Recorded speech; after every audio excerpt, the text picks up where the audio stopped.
नमस्कार, मैं डॉक्टर सरला। आज का जो हमारा विषय है वो करंट जीके है।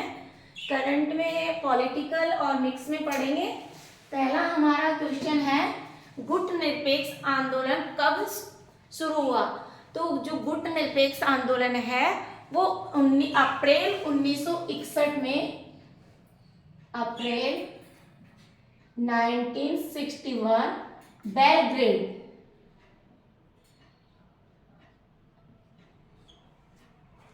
ये जो 1961 में पहला गुट निरपेक्ष शिखर सम्मेलन हुआ था, बेलग्रेड में हुआ था। और इसकी जो नींव रखने वाले थे यानी पंडित जवाहरलाल नेहरू।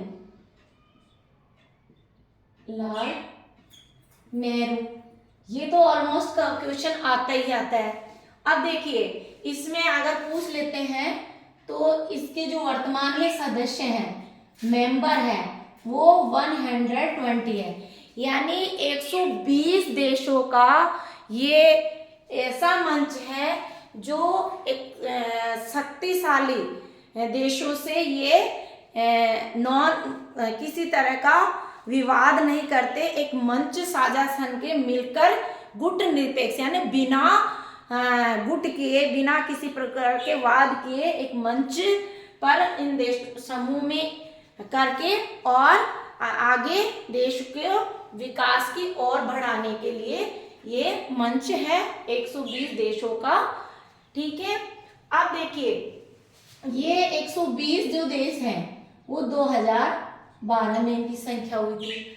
अब क्वेश्चन पूछ ले एम और एन, पंडित जवाहरलाल नेहरू थे। इसके अलावा देखो, आप ये ध्यान रखना है जो नासिर, टीटो और सुकर्णो,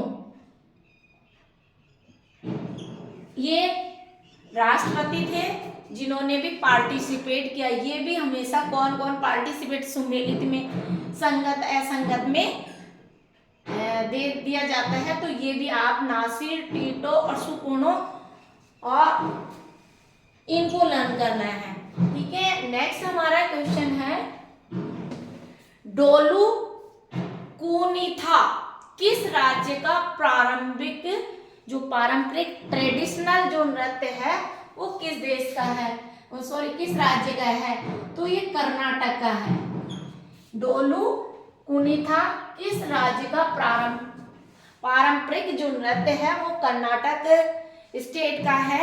और इसमें क्या होता है, 12 से 16 लोगों का एक समूह होता है और एक बिंदेश्वर देवता की पूजा की जाती है। बिंदेश्वर या बिंदेश्वर देवता की पूजा करने के लिए, पूजा करते समय ये नृत्य किया जाता है और ये कर्नाटक से इसका रिलेशन है। क्लियर? फिर ऐरावतेश्वर मंदिर किस प्रदेश में है? वेरी इंपॉर्टेंट है, तमिलनाडु में। थोड़ा पढ़े, रटे नहीं, समझे। ये जो ऐरावतेश्वर मंदिर है वो तमिलनाडु स्टेट में है। नेक्स्ट हमारा क्वेश्चन है, एशिया का पहला लेजर किरण ऊर्जा अनुसंधान कहां पर स्थित है? अब ये जो वेरी इंपॉर्टेंट क्वेश्चन है, कई बार इसको पूछा गया है, तो एग्जाम में पूछा गया है। तो मध्य प्रदेश के इंदौर शहर में, मध्य प्रदेश के इंदौर शहर में। ठीक है, ये ध्यान रखें। नेक्स्ट क्वेश्चन है, रूठी रानी के नाम से प्रसिद्ध है? तो ये उमादे, रूठी राजस्थान की उमादे रूठी रानी के नाम से प्रसिद्ध है। नेक्स्ट क्वेश्चन हमारा, हाल ही में किसने मानव मस्तिष्क की तरह, ये ध्यान रखना है, मानव मस्तिष्क की तरह AI जेमिनी पेश किया है? AI Gemini. और ऐसा बहुत ही इंपॉर्टेंट क्वेश्चन है कि AI जेमिनी पेश करने वाली जो कंपनी है वो मेटा है। और आप जानते हो फेसबुक का नाम ही मेटा था, ये भी ध्यान रखना है। 2021 में फेसबुक का नाम बदलकर क्या रख दिया, मेटा, META, मेटा। मार्क, और ये किसने, मार्क, इसके जो फाउंडर है, संस्थापक है मार्क जुकरबर्ग, ये याद रख ले, मार्क जुकरबर्ग, ये भी इंपॉर्टेंट है, ध्यान रखें। फिर देखिए हाल ही में कौन सा देश है, हाल ही में कौन सा देश जो दुनिया का सबसे बड़ा अफीम उत्पादक देश बना है, तो ये म्यांमार। ये भी कॉम्पिटिटिव एग्जाम में आ चुका है। फिर नेक्स्ट क्वेश्चन है हमारा, किस प्रदेश ने, किस स्टेट ने सामूहिक सूर्य नमस्कार, कि ऐसा कौन सा राज्य है, ऐसा कौन सा कैडर है जिन्होंने सामूहिक सूर्य पुरस्कार में गिनीज रिकॉर्ड बनाया है, तो वो राज्य है गुजरात। कौन सा राज्य है, गुजरात। नेक्स्ट क्वेश्चन हमारा है, मीराबाई के जन्म उत्सव पर कितने रुपए का स्मारक सिक्का जारी किया है, तो 525 रुपए का, ये भी है। अब मीराबाई के पति का नाम था भोजराज, ये भी पूछा गया है, भोजराज, ये मीराबाई के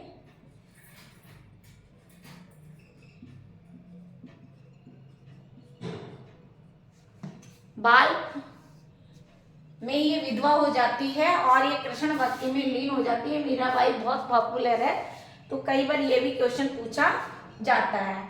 अब जो आते हैं पॉलिटिकल साइंस में, ये तो ये क्वेश्चन और ये गुड नहीं भेजता, और मोस्टली और कॉम्पिटिटिव पूछा जाता है, तो इसको समझ, इस क्वेश्चन से हम अनुसूचियां भी लर्न करते हैं और रटेंगे नहीं, आपको बिल्कुल 5 मिनट्स में ही लर्न हो जाएगी।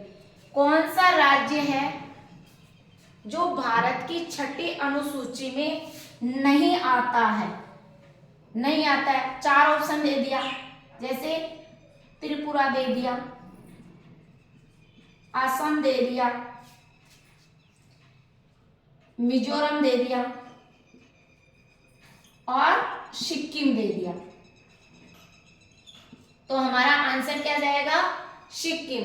कौन सा राज्य है जो भारत की 6ठी अनुसूची में नहीं आता है? क्लियर। अब 6ठी अनुसूची में 4 राज्य हैं, ATMMI, ये ट्रिक्स है। A for Assam, T for Tripura, M for Meghalaya और MI मिजोरम, MI से मिजोरम। ये 4 जनजातीय क्षेत्रों का प्रशासनिक क्षेत्रों में उल्लेख 6ठी अनुसूची में किया गया। अब देखिए 6ठी अनुसूची आर्टिकल 244(2) में इसका उल्लेख किया गया है, और कहीं एक और है 2 आर्टिकल 275(1) में भी। अब अपन समझते हैं भारतीय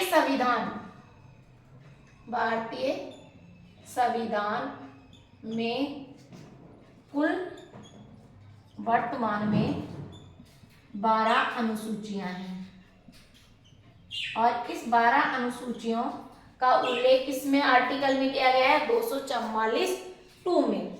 अब देखिए प्रथम अनुसूची 28 राज्य और 8 केंद्र शासित प्रदेशों का उल्लेख किया गया है।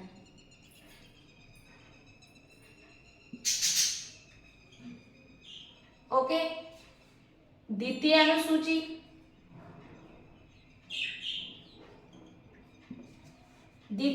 अनुसूची राष्ट्रपति, भारत का नियंत्रण महालेखा परिषद, इनके वेतन भत्तों का उल्लेख, आप वेतन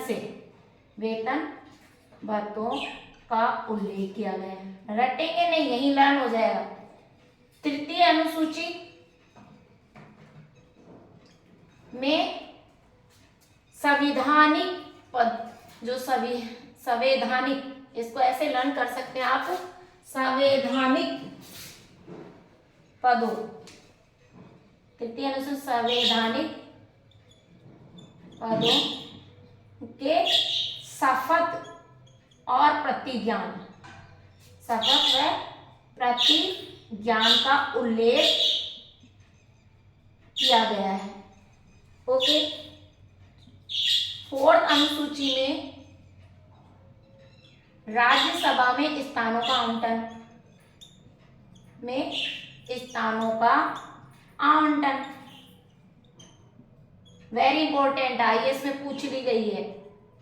5वीं अनुसूची में अनुसूचित जाति, इसको आप शॉर्ट में लिख लो SC ST के प्रशासनिक क्षेत्रों का उल्लेख, प्रशासनिक क्षेत्रों के बारे में शॉर्ट में। 6ठी अनुसूची ATMMI, असम मेघालय त्रिपुरा और मिजोरम जनजाति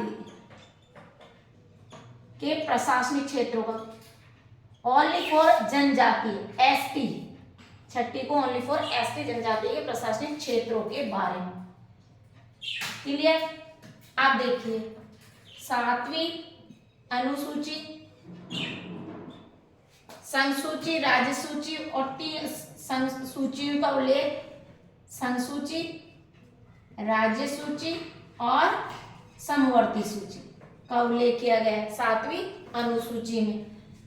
97, 66 ये ध्यान रखना है, और 52 संसूची में कितने विषय हैं, राज्य सूची में कितने हैं और समवर्ती सूची में कितने हैं। फिर 8वीं अनुसूची की बात करें तो 22 भाषाओं का उल्लेख किया गया वर्तमान में, जो 92वां संविधान संशोधन 2003 में। 9वीं अनुसूची RS में क्वेश्चन आ चुका है, प्रथम संविधान संशोधन प्लस भूमि सुधार संशोधन, ये कई बार क्वेश्चन पूछा है।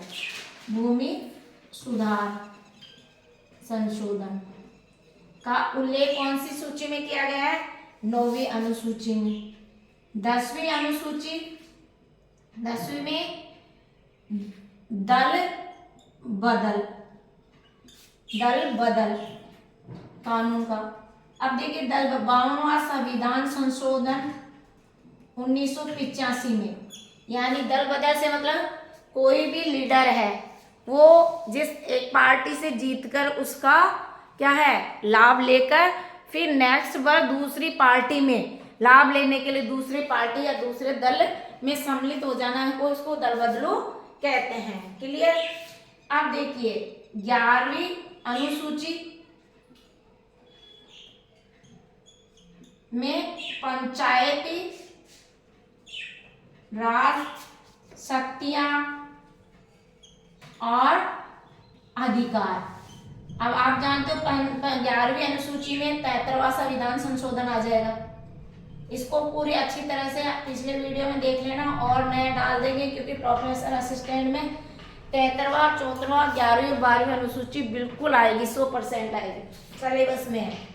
और 12वीं अनुसूची में अब यहाँ ध्यान रखना, जो पंचायत राज में 29 विषय हैं, ये भी ध्यान रखना, सीधा सीधा पूछा जाता है। 11वीं अनुसूची में कितने विषयों का उल्लेख किया गया है, 29 विषय का। 12वीं अनुसूची का संबंध नगर पालिका से है।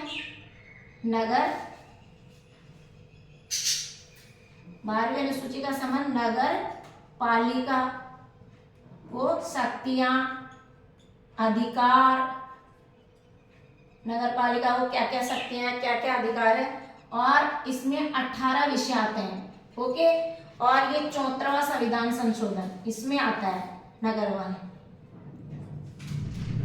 संशोधन।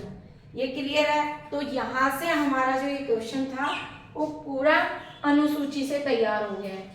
तो एक एक क्वेश्चन हम पॉलिटिकल साइंस में डालेंगे तो आपका पूरा पॉलिटिकल भी हो जाएगा। और इस तरह से आप पूरे क्वेश्चन को आसपास का जरूर पढ़े, जिससे आपको जो फैक्ट है वो लर्न रहे, चाहे आसपास की भूल जाए लेकिन फैक्ट लर्न रहेगा। और डायरेक्ट फैक्ट पढ़ोगे डायरेक्ट तो आसपास की नहीं लर्न करोगे तो सब कुछ फॉरगेट हो जाएगा। Thank you so much. और प्लीज़ लाइक करें, शेयर करें, और रविवार की हमारी हमेशा निःशुल्क कार्यशाला होती है, उसमें आप जरूर आएँ। और किस तरह से कॉम्पिटिटिव एग्जाम की तैयारी की जाती है, अब RS का बैच भी शुरू होगा, तो इस तरह से हमारी पूरी टीम आपके साथ रहेगी और अब आपको प्रत्येक सब्जेक्ट की क्लास मिलेगी। Thank you so much.